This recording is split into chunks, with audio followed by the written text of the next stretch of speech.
والصلاة والسلام على من لا نبي بعده اما بعد فاعوذ بالله من الشيطان الرجيم بسم الله الرحمن الرحيم ان الذين قالوا ربنا الله ثم استقاموا فلا خوف عليهم ولا هم يحزنون اولئك اصحاب الجنة خالدين فيها جزاء بما كانوا يعملون۔ بے شک وہ لوگ جنہوں نے کہا اللہ ہمارا رب ہے، پھر استقامت اختیار کی، نہ تو ان پر کوئی خوف چھا سکتا ہے اور نہ ہی وہ غمگین ہوں گے، یہی لوگ جنت کے مالک ہیں، ہمیشہ اسی میں رہیں گے، یہ جزا ہوگی ان کے اچھے اعمال کی۔ سامعین، آج ہماری سورہ الاحقاف کی آیہ مبارکہ 14 تک کی تلاوت و ترجمہ کا شرف نصیب ہوا۔ کل کے ہمارے درس مبارک میں جو آخری کلمات آپ نے سماعت کیے، وَبُشْرَىٰ لِلْمُحْسِنِينَ، رب ذوالجلال نے فرمایا کہ احسان کرنے والوں کے لیے خوشخبری ہے۔ اب احسان کی وضاحت اور تفسیر آپ پہلے سن چکے ہیں، آگے ہم پڑھتے ہیں ان الذین قالوا ربنا اللہ، یہ قرآن پاک کے الفاظ کہ بے شک وہ لوگ جنہوں نے کہا ہمارا رب اللہ ہے۔ اب رب کا معنی کیا ہے؟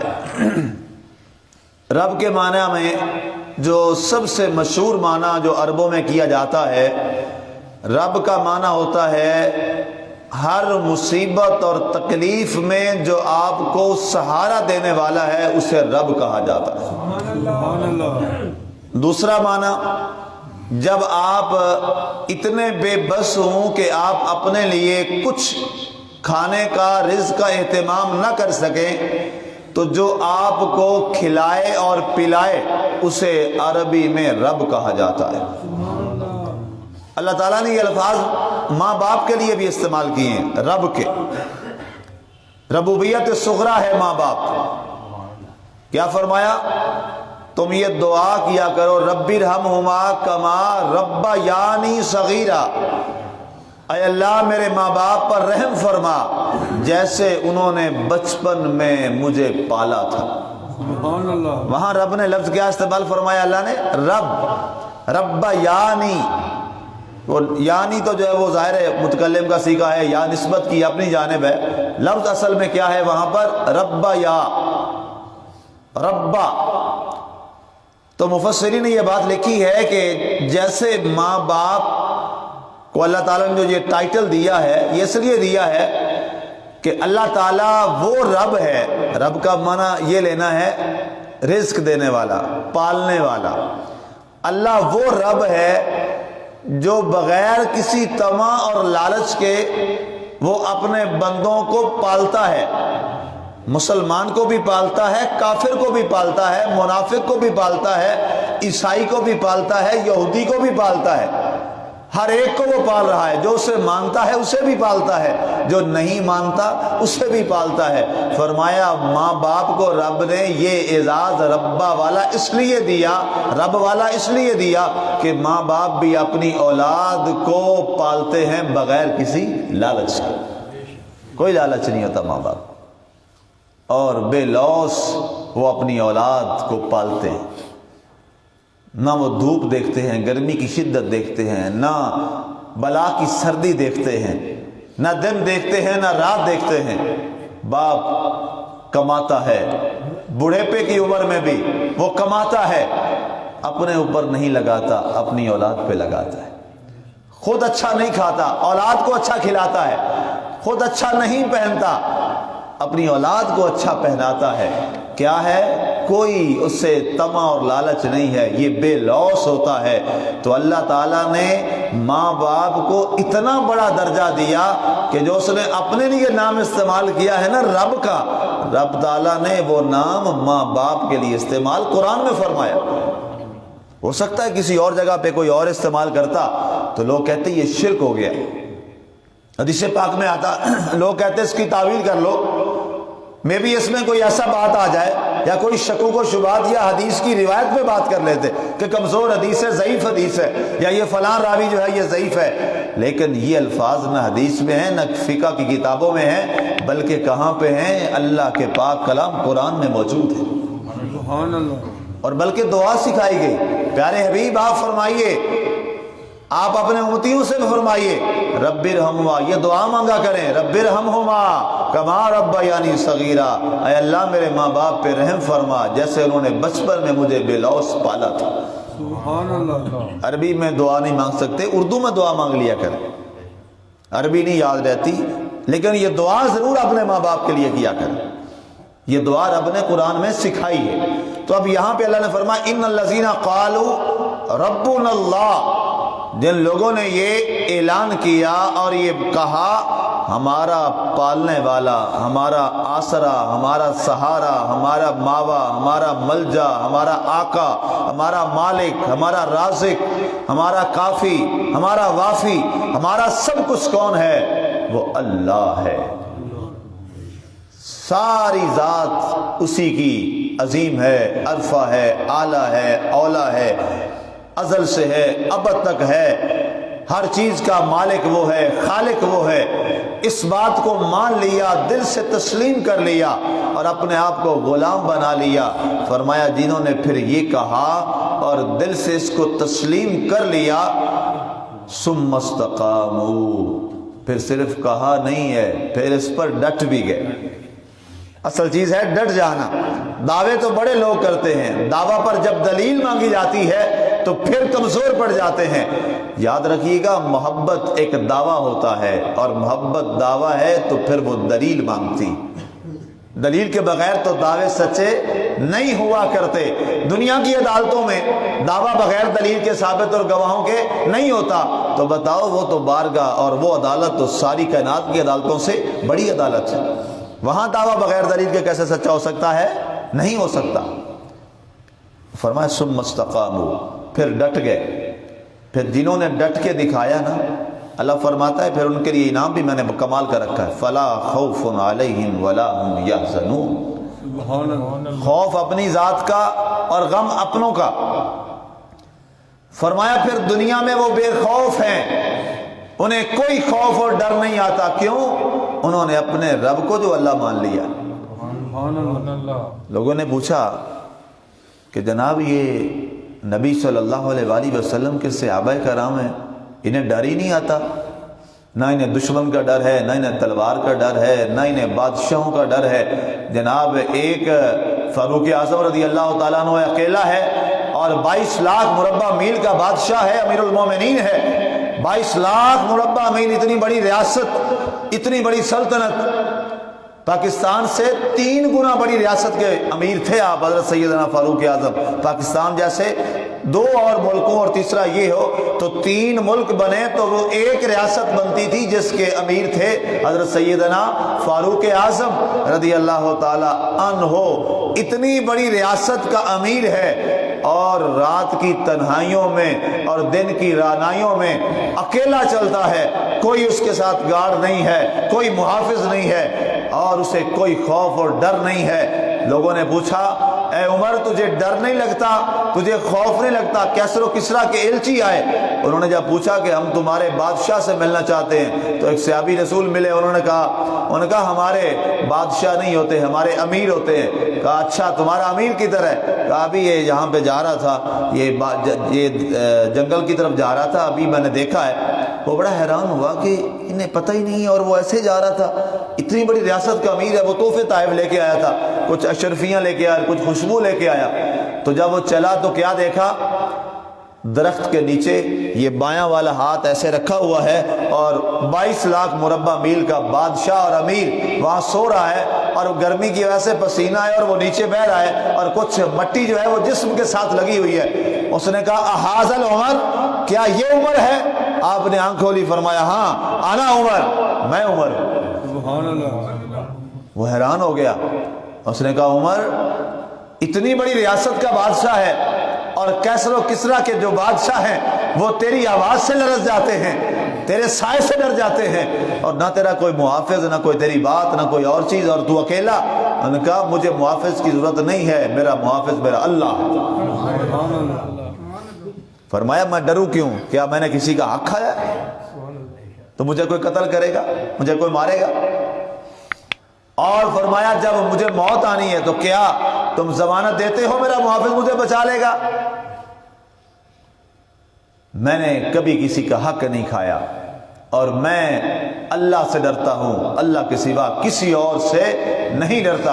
اور یہ بات یاد رکھیے گا، آپ نے فرمایا جو اللہ سے ڈرتا ہے وہ کسی سے نہیں ڈرتا، اور جو اللہ سے نہیں ڈرتا وہ ہر ایک سے ڈرتا، وہ ہر ایک سے ڈرتا ہے۔ ہم اللہ سے نہیں ڈرتے تو پھر ہر ایک سے ہمیں ڈرنا پڑتا ہے۔ آؤ ایک رب سے ڈر لو، اور بندے بندے سے جو ڈرنا ہے تو کیوں نہ ایک سے ڈر لیں، اتنوں سے جو ڈرنا ہے تو ایک سے ہی ڈر لیں۔ جو ایک سے ڈرتا ہے پھر کائنات میں وہ کبھی کسی سے نہیں ڈرتا، اس لیے کہ اس کا تعلق اس ذات کے ساتھ ہو جاتا ہے جو ساری تدبیروں کی مالک ذات ہے۔ سبحان اللہ۔ آج یہاں کا چھوٹا سا جناب آدمی ہوتا ہے، چھوٹا سا ایک ممبر آف پروونشل اسمبلی ہوتا ہے جسے آپ ایم پی اے کہتے ہیں، یا ممبر آف نیشنل اسمبلی سے آپ ایم این اے کہہ لیتے ہیں، اور جناب اس کے آگے پیچھے گارڈ، بھائی کیوں رکھتے ہو؟ پتہ ہے نا غریب کا خون چوسا ہے، پتہ ہے نا لوگوں کا حق مارا ہے، غریب سے ڈرتا ہے، مار دے گا، اٹھ کے مار دے گا، راستہ روک لے گا، کیوں؟ پتہ ہے اسے، وہ جانتا ہے میں نے حق کھایا ہے، میں نے ظلم کیا ہے، میں نے رسا گیری کی ہے، میں نے جناب یہاں پر گینگ بنائے ہیں، پھر وہ محافظ رکھتے ہیں۔ تو بتائیے کیا محافظ رکھنے کے بعد انہیں یقین ہوتا ہے کہ ہم اب بھی محفوظ ہیں؟ ان سے کبھی تنہائی میں پوچھنا، اکیلے میں پوچھنا، کہتے ہیں نہیں یار، پھر بھی اندر بیٹھ کے بھی، بولٹ پروف گاڑی میں بیٹھ کے بھی دل دھڑک رہا ہوتا ہے، پتہ نہیں کہاں کیا ہو جائے۔ کیوں؟ اس سے نہیں ڈرتے، اس سے نہیں ڈرتے۔ اگر اس سے ڈر ہوا ہوتا اور اس سے ڈر گئے ہوتے تو پھر اللہ تعالیٰ فرماتا ہے تمہیں دنیا میں کسی کا خوف نہ ہوتا، اور غم جو ہے وہ پھر کسی اور کا بھی جو تمہارے ساتھ جڑ جاتے دنیا میں اور حشر میں، جب جاؤ گے تمہیں کوئی غم نہیں ہوگا، کوئی پریشانی نہیں ہوگی۔ کیوں؟ تم اللہ کے عرش کے سائے میں وہاں بھی ہوگے، کیونکہ تم نے اپنی زندگی اللہ کی یاد اور اس کے ذکر میں اور اس کے ساتھ تعلق میں گزار دی۔ سبحان اللہ۔ پھر یہ بات ہوتی، صحابہ کرام رضوان اللہ تعالیٰ علیہم اجمعین ہمیشہ سرکار کا ساتھ مانگتے تھے، آخرت کے اندر بھی ان کا ساتھ مانگتے تھے، اور پھر آپ یہ فرماتے تھے کہ اگر تم یہ چاہتے ہو کہ اس روز جس روز ہر جان تڑپ رہی ہوگی اور پسینے میں شرابور ہوگی اور اتنا خوف ہوگا کہ لوگ ننگے بدن ہوں گے اور کسی کو پتہ نہیں ہوگا کہ ہمارے جسم پر کپڑا ہے کہ نہیں ہے، اتنی خوف اور ڈر کی کیفیت ہوگی، فرمایا اس موقع پر بھی اگر تم چاہتے ہو کہ تمہیں خوف اور ڈر نہ ہو اور تم اللہ تعالیٰ کے عرش کے سائے میں ہو تو فرمایا آؤ یہ عہد وفا کر لو کہ ہمارا رب اللہ ہے، سبحان اللہ۔ ہمارا رب اللہ ہے، سبحان اللہ۔ ہمارا رب اللہ ہے۔ اور پھر جنہوں نے کہا وہ ڈرتے نہیں تھے کسی سے، دیکھ لیں صحابہ کرام رضوان اللہ علیہم اجمعین کے بعد واقعہ کربلا کو دیکھ لیجئے، کیا تفسیر ہے اس آیت کی۔ انہوں نے کہا ہمارا رب اللہ ہے، اکیلا حسین نکلا تھا، باقی تو فیملی کے بچے تھے یا خواتین تھی، کتنے ساتھ لوگ تھے؟ کوئی بھی نہیں ہے۔ اور سامنے کیا تھا؟ پوری ریاست تھی، پوری بادشاہت تھی، لیکن کہا میں کسی سے اس لیے نہیں ڈرتا کہ میں صرف ایک سے ڈرتا ہوں۔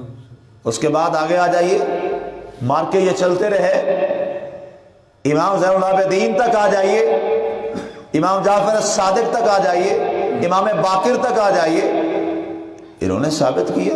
اس کے بعد آگے چلتے آئیے، تبع تابعین میں آ جائیے، امام بخاری کو دیکھ لیجئے، امام مسلم بن حجاج کشمیری کو دیکھ لیجئے، ان محدثین کو دیکھ لیجئے، حضور شیخ عبد القادر جیلانی، محبوب سبحانی، قطب ربانی، واقف اسرار یزدانی، ان کو دیکھ لیجئے۔ خلیفہ تھا مستجد باللہ، جناب آتا ہوتا تھا حضور غوث پاک کی بارگاہ میں، اور جناب ایک دفعہ وہ آیا تو پہلی بات تو آپ ملتے نہیں ہوا کرتے تھے، میرے پاس وقت نہیں ہے۔ لوگ یہاں بادشاہوں کے لیے وقت لینے کے لیے دروازوں پہ کھڑے ہوتے ہیں، اور جو اللہ سے ڈرتا ہے بادشاہ ان کی دہلیز پہ کھڑے ہو کے وقت مانگتے تھے، ہم آپ سے ملنا چاہتے ہیں۔ اللہ اکبر۔ اور ایک دن وہ آیا تو وہ کچھ اشرفیاں لے کے آیا، آپ نے وہ لی، آپ نے اس کی طرف ہیبت کی نظر سے دیکھا اور اس کو پکڑ کے ایسے نچوڑا، اشرفیوں کو دبایا ایسے، تو اس میں سے خون نکلنے لگا اور آپ نے زور سے اس کے منہ پہ دے ماری، بادشاہ کے منہ پہ، خلیفہ، فرمایا اے تو لوگوں کا خون چوس کے مجھے نذرانے دیتا ہے، یہ دیکھ یہ خون جو نکلا ہے تو نے غریبوں کا چوسا ہوا، اور وہ عبد القادر کو دیتا ہے۔ آپ نے اٹھا کے منہ پہ دے ماری، فرمایا میں اس سے مانگوں گا جو مجھے اپنا پاک رزق عطا فرمائے گا۔ لوگوں نے کہا عبد القادر آپ کو ڈر نہیں لگتا خلیفے کے سامنے؟ فرمایا اس سے کیوں ڈر لگوں، بادشاہی اس کی ہے یا میرے رب کی ہے؟ الملک للہ الحکم للہ، بادشاہی بھی اللہ کی ہے اور حکم بھی اللہ کا ہے۔ یہ کیا ہے؟ ان الذین قالوا ربنا اللہ ثم استقاموا، پھر ڈٹ گئے، ڈٹنا پڑتا ہے، پھر اس پر استقامت اختیار کرنا پڑتی ہے تا دم مرگ، پھر ان پر نہ خوف ہے نہ غم ہے۔ اولئک اصحاب الجنہ، یہی لوگ جنتی ہیں۔ ہاں جی، یہ جنتی لوگ ہیں۔ ہمارے ہاں آج کل محفلوں میں جنتیں بانٹی جاتی ہیں، محفلوں میں جنتیں بانٹی جاتی ہیں جناب، جس کو اپنا بھی پتہ نہیں ہوتا وہ بھی جنت بانٹ رہا ہوتا ہے۔ اتنی سوکھی جنت نہیں ہے، ہاں جی، اتنی آسان جنت نہیں ہے۔ یہ سارا کرنے کے بعد پھر اللہ نے فرمایا اولئک اصحاب الجنہ، یہ ہیں جنت والے۔ ہاں جی، صحابہ کرام نے کتنی قربانیاں دی ہیں، اور پھر کیا کہتے تھے یا رسول اللہ کیا آپ کے ساتھ ہم جنت میں چلے جائیں گے؟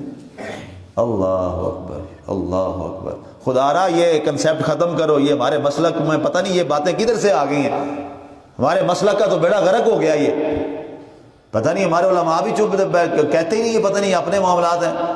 ہمارے مسلک کے اندر وہ خرافات آ گئی ہیں جس کا اسلام کے ساتھ، ہمارے مسلک کے ساتھ تعلق ہی کوئی نہیں ہے۔ دنیا میں 10 لوگ ہیں کہ نہیں جنہیں سرٹیفکیٹ ملا زندگی میں دنیا میں کہ تم جنتی ہو؟ ہیں کہ نہیں ہیں؟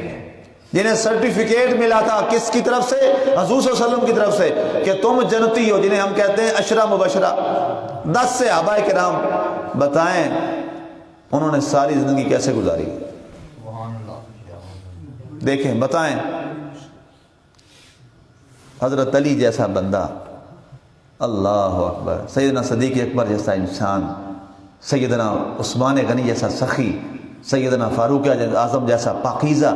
اور رات کو پتہ پچھلے رات کیا کرتے تھے؟ داڑھی کو پکڑ کے، میں نے ساری روایتیں پڑھی، ایسے داڑھی کو پکڑ کے جھنجھوڑتے تھے اور یہ ساری تر بتر ہوتی، یا اللہ تیرا مواخذہ بڑا سخت ہے، ہمیں معاف کر دینا، ہمیں معاف کر دینا، ہمیں معاف کر دینا۔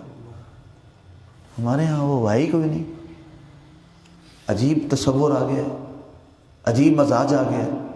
اتنی بڑی باتیں کرنے کے بعد پھر اللہ نے فرمایا اولئک اصحاب الجنہ، یہ ہیں جنتی، یہ ہیں جنتی، یہ ہیں جنتی۔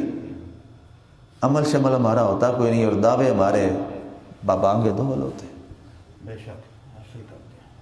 یہ مذاق نہیں ہے کیا؟ یہ استہزاء نہیں ہے کیا؟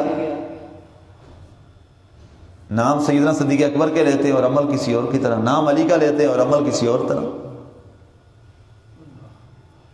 یہ سوچنے والی باتیں، میری باتیں بڑی کڑوی ہوتی ہیں لیکن سچی اور کھری ہوتی ہیں، اور میں کروں گا ہمیشہ۔ کیوں؟ ہم نے یہ پڑھ لیا ہے، ڈرنا کس سے ہے؟ اللہ سے، بس۔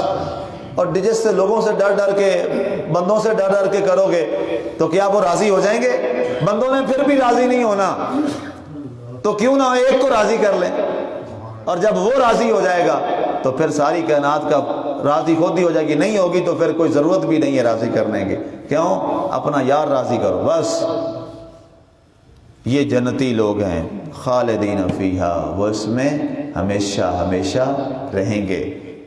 جزاء بما کانوا یعملون، یہ بدلہ ہے اس کا جو وہ دنیا میں نیک عمل کرتے تھے، دنیا میں نیک عمل کرتے تھے۔ اللہ تعالیٰ کی ذات ہمیں بھی ایسا بنا دے اور ہمارا عقیدہ بھی ہو جائے کہ ہم کہیں ہمارا رب اللہ ہے، اور پھر اس پر ڈٹ جائیں۔ اللہ تعالیٰ کی ذات ہمیں استقامت دے اور نیک عمل کی توفیق عطا فرمائے۔ آمین۔ وما علینا الا البلاغ المبین۔